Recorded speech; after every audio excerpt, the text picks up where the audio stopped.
اب تو پاکستان میں آن لائن بھی لاء کی ڈگریاں ملنے لگی ہیں، اور یہاں پاکستان میں بیٹھے ہوئے لوگ لندن سے، امریکہ سے لاء کی ڈگریاں لے لیتے ہیں، کچھ بیرسٹر بھی بن جاتے ہیں، اور بڑی مہنگی ڈگریاں ہیں۔ یہ نظام کیسا ہے کہ پاکستان میں لاء کرنا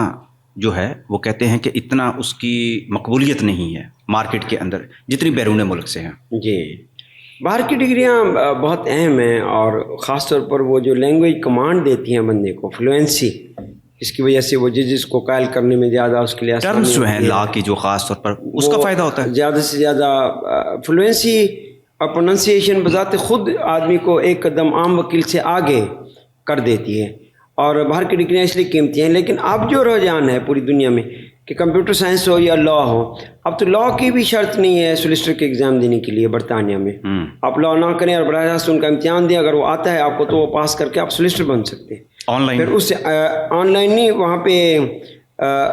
لاء کے بغیر فزیکل امتحان دینا، اوپن بک ایگزام ہوتے ہیں جس میں آپ کنسلٹ کرنا چاہیں تو کر سکتے ہیں نئے کانسیپٹ سے۔ پاکستانی لاء کا اس لیے فائدہ ہے کہ اس میں جو بار کونسل ہمیں لائسنس دیتی ہے تو اس میں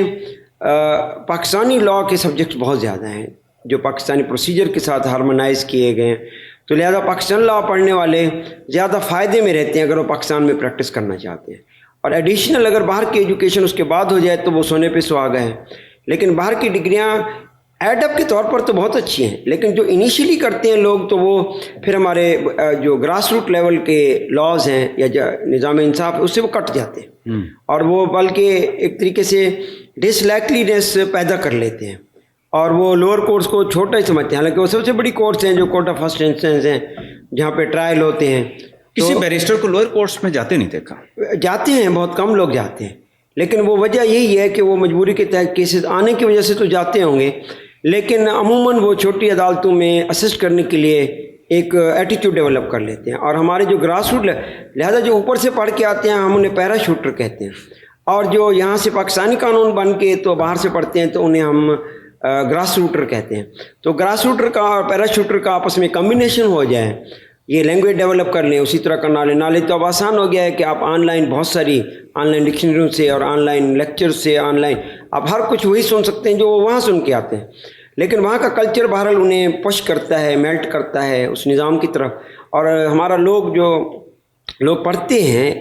میں بہت ایکسپرٹ ہیں، باہر والے لوگوں کا کام آؤٹ سورسنگ کے طور پہ پبلشنگ کا خاص طور پر کرتے ہیں، اس طرح میڈیکل میں پریسکرپشن میں یہاں پہ بہت آؤٹ سورسنگ ہے۔ ہمارے لوگ بھی لاء میں بہت کام کرتے ہیں اگر کمپٹنس حاصل کر رہے ہیں، تو لہٰذا ان میں روزانہ چمک پیدا ہوتی ہے۔ اچھا یہ بتائیں، بیرسٹر بننے کے لیے اور LLM کرنے اور اس کے بعد PhD، آپ نے تو ماشاء اللہ PhD کی ہوئی ہے، جی ہاں، تو کیا فرق پڑتا ہے آپ کی وکالت پر؟ بار اٹلا میں خاص طور پر وہ کورسز کہے جاتے ہیں جو پریکٹیکلی آپ کو کورٹ کے سامنے شو کرنے ہوتے ہیں۔ LLM ایک اکیڈیمک ڈگری ہے جس میں آپ کو صرف پڑھایا جاتا ہے اور نئے نئے کنسپٹ سے روشناس کرایا جاتا ہے، براہ راست پریکٹس پہ زور نہیں دیا جاتا۔ LLM کے بعد آپ PhD کر سکتے ہیں، لیکن بارٹ لا کے بعد براہ راست نہیں کر سکتے۔ البتہ جس نے بارٹ لا کا کورس کیا ہو تو وہ 3 مہینوں کا LLM کر کے تو وہ اکیڈیمک سائٹ پہ بھی جا سکتا ہے۔ تو اکیڈیمک سائٹ کو کہتے ہیں کہ ہم پوری بلڈنگ کا ایک ڈھانچہ بنانے کا نام ہے، اور جو وکالت ہے وہ ایک سوچ لگانے کا نام ہوتا ہے۔ تو وہ ان کو پوری بلڈنگ کا ڈھانچہ تو وہ ڈگری میں پڑھ چکے ہوتے ہیں، لیکن جب کیس آتا ہے تو وہ سوچ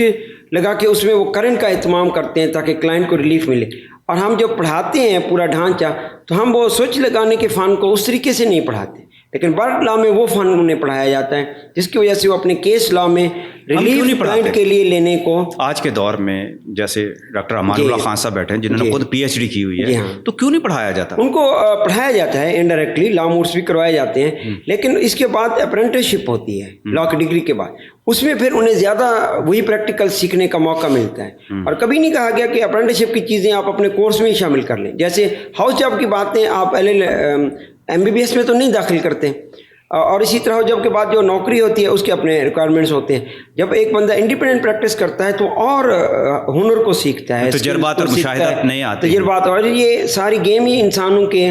لیکن اسی وجہ سے تو وہ کہتے ہیں کہ جو ہم نے پڑھا ہے وہ ہمارے پریکٹیکل فیلڈ میں جا کے کام ہی نہیں آتا۔ پڑھا کام ان کو آ رہا ہوتا ہے، ان کے بیک گراؤنڈ میں وہی سارا نالج کام کر رہا ہوتا ہے، لیکن وہ مائنیوٹ چیز کے اوپر جب نظر ڈالتے ہیں تو اس پورے نقشے کی روشنی میں ہی ان کو وہ حل نظر آتا ہے، اور وہ مائنیوٹ نقشے بزنس سیکرٹ ہوتے ہیں، وکیل وکلاء کو بتاتے نہیں ہیں، اور وہ ان کو خود سیکھنے پڑتے ہیں، تو کچھ تھوڑے وقت میں سیکھ جاتے ہیں، کچھ زیادہ وقت میں سیکھ جاتے ہیں. تو یہ پڑھ کے تو یہ باتیں نہیں بتائی جا سکتی. مثلا کاروبار کی ڈگری تو آپ لے لیتے ہیں، لیکن اصل کاروبار کو کامیاب بنانے میں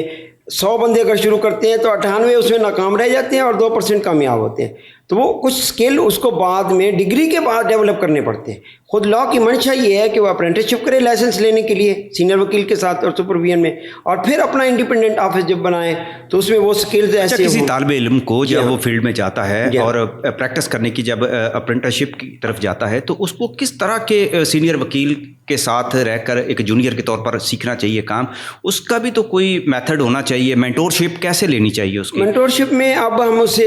اچھی فرمیں جو ہیں وہ ہمیں آفر کرتی ہیں کہ ہمیں اچھے اسٹوڈنٹس دیں،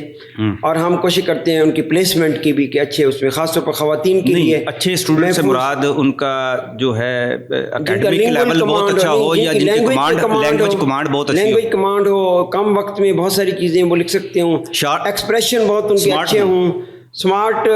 یعنی بالکل سمارٹ ہوں، جو مختصر جواب دے سکتے ہوں، مختصر عدالت کو قائل کر سکتے ہوں، کلائنٹ کے لیے ریلیف لے کے، یعنی اسٹے اور بیل جو سب سے پہلے امپارٹنٹ ہوتی ہے وہ لے کے آ سکتے ہوں. تو ان کو اچھی فرمیں تو ویلکم کہتے ہیں. لیکن جو لوگ کورس کے دوران بغیر پڑھے لکھے گزار دیں تو ان کو پھر وہ پھٹے پرانے کوڈ جو آپ کہہ رہے تھے اسی کا مظاہرہ کرنا پڑتا ہے. یہ تو اوپن مارکیٹ ہے، اور یہ ڈیپینڈ کرتی ہے آپ کی مارکیٹنگ سکلز کے اوپر، اور آپ کی اسی سے شہرت، پرسنالٹی پر بھی. پرسنالٹی پہ بھی نہیں. جب آپ کی پرسنالٹی عدالت میں جج کو قائل کر کے ریلیف دلواتی ہے تو وہ ریلیف کی خبر جب لوگوں میں پھیلتی ہے تو وہ کہتے ہیں کہ اس کو انگیج کیا جائے. اچھا، کسی وکیل کی، نوجوان وکیل کی گرومنگ کے لیے جی ہاں کسی کالج کا، لاء کالج کا جو کلچر ہے یا ڈسپلن ہے وہ اثر انداز ہوتا ہے؟ بہت اثر انداز ہوتا ہے. یونیورسٹی میں پڑھنے والے بچے کا کریم آتی ہے، میرٹ پہ آتے ہیں، اس کو کانفیڈنس لیول بہت اچھا ہوتا ہے. اب یہ اس کی مرضی پہ، کیونکہ ہم اس مرحلے پہ ہم پریشر سے کام لینے کی بجائے پرسویشن سے کام لیتے ہیں. ہم ان کے انٹلیکچوئل لیول اگر وہ یہاں پہ ہے انٹر کے بعد، تو ہم اسے لاء کی وجہ سے یہاں پہ کرنے کی کوشش کرتے ہیں، اس کا درجہ بڑھاتے ہیں، اور اس انٹلیکچوئل لیول کو وہ مارکیٹ میں جا کے اپنے حساب سے استعمال کرتے ہیں. یہ تو دیکھیں نا، مختلف کالجز سے جس طرح بچے آتے ہیں، پریکٹس میں جاتے ہیں، کئی سالوں بعد پتہ چلتا ہے یہ تو فیک ہے. وکلاء کے جو ہے لائسنس بھی منسوخ اسی بنیاد پر کیے گئے کہ ڈگریاں فیک ہیں. تو جب ہم فیک کی بات کرتے ہیں تو اعتراض یہ کیا جاتا ہے کہ یہ اسٹوڈنٹس وہ تھے جو کالجز میں نہیں جاتے تھے، جو میرٹ پر جنہوں نے ایڈمیشن نہیں لیا تھا، جن کی جو اٹینڈنس جو تھی وہ پوری نہیں تھی، اور اس طرح کے جو اسٹوڈنٹس ہوتے ہیں وہ ہر پیشے میں ہیں. اسی طرح کا قانون، نظام قانون میں HEC کے کسی بھی سبجیکٹ میں چلے جائیں، یونیورسٹی میں 100 کورسز ہوتے ہیں، تو جو لوگ نہیں جائیں گے، نہیں پڑھیں گے، آگے وہ فیلڈ میں اوپنلی جائیں گے تو وہ جو پیشہ ہے وہ تو انہیں کنٹرول کرے گا کہ آپ کس طرح کی پریکٹس پرووائڈ کر رہے ہیں. اور جب کلائنٹ شکایت لے کے جائے گا یا عدالتیں خود نوٹس لے گئیں کہ یہ شخص جو ہے وہ تو قانون کی ABC سے بھی نہیں ہے اور صرف کالے کوٹ کی وجہ سے یہاں آیا ہوا ہے، تو اس کی ڈگری چیک کرائی جاتی ہے، اس کا پچھلا سارا ریکارڈ چیک کیا جاتا ہے کہ اگر وہ فیک کے طور پر آئے ہیں تو اس میں ادارے کے بجائے اس کا اپنا قصور زیادہ ہوتا ہے کہ اپنے رائٹس کو صرف اس ادارے کی ہیلپ کے ذریعے ڈگری لینے میں کامیاب ہو جاتا ہے، یا وہ اسے فیک بنواتا ہے. اور فیک بنوانے میں ہر صورت میں اس کی ذمہ داری ہے، اور یہ کرمنل ایکٹیویٹی ہے، اور پھر وہ اداروں کا فرض ہے کہ وہ اس طرح کے ایکشن لیں اور اس طرح کے وکلاء کو باہر کریں، تاکہ عام لوگ تو ایک دفعہ کیس ہوتا ہے، روز تو سبزی خریدنے نہیں جاتے. کیس میں زندگی میں تو ایک آدھ دفعہ ہوتا ہے، فیملی کا ہو، کرمنل کا ہو، جس میں پھنس جاتے ہیں، تو اس سے انہیں کیا پتا کہ کون سا وکیل بہت اچھا ہے، کون سا اچھا نہیں ہے. وہ تو اس وقت قیامت کی گھڑی ہوتی ہے، ان کو کوئی بھی امداد کے لیے مل جائے تو اسے انگیج کرتے ہیں. تو یہ اب وہ جو بار کونسلز ہیں، Punjab bar council, Punjab district bar association اور پاکستان بار کونسل، ان کا کام ہوتا ہے کہ ایسے لوگوں پہ نظر رکھیں اور ان کو، اور یہ انگریز کے دور سے ہی جو قوانین بنے ہیں 1882 کے اور 85 کے، اس میں بھی یہی لکھا ہوا ہے کہ آج کے ٹاؤٹ سے جو عدالت میں کام کرتے ہیں ان سے کیسے نپٹا جائے. تو یہ دھوکہ دینے والے تو ایول تو ہمیشہ آگے ہوتی ہے، لیکن جو اچھائی ہے اس کو ایول سے 2 قدم آگے ہونا ہوتا ہے، اور لوپ ہولز کو پہلے بند کرنا ہوتا ہے لا بنانے سے پہلے. لہذا امریکہ میں لا بنانے سے پہلے جب اتھارٹی دیتی ہے تو اس کے ابیوز کو روکنے کے طریقے جو مجوزہ ہیں ان کو قانون کا درجہ پہلے دیا جاتا ہے کہ یہ ابیوز نہ ہو اتھارٹی. تو یہ میرے ایک کلیکٹیو جاب ہے، اسے انڈیویجول جاب بالکل نہ سمجھیں. اس میں ہم تعلیمی ادارے بھی اسٹیک ہولڈر ہیں، اسٹوڈنٹ بھی اسٹیک ہولڈر ہیں، معاشرہ بھی، حکومت بھی، اور وہ جو وکلاء کی آرگنائزیشنز ہیں ان کا بھی اتنا ہی رول بنتا ہے. اور ہر مرحلے پہ ہر ایک نے رول ادا کر کے اس طرح کے گندم اور بھوسے کو، یعنی ویٹ کو چاف سے الگ کرنے کا عمل جاری رکھنا ہوتا ہے. بہت بہت شکریہ ڈاکٹر صاحب.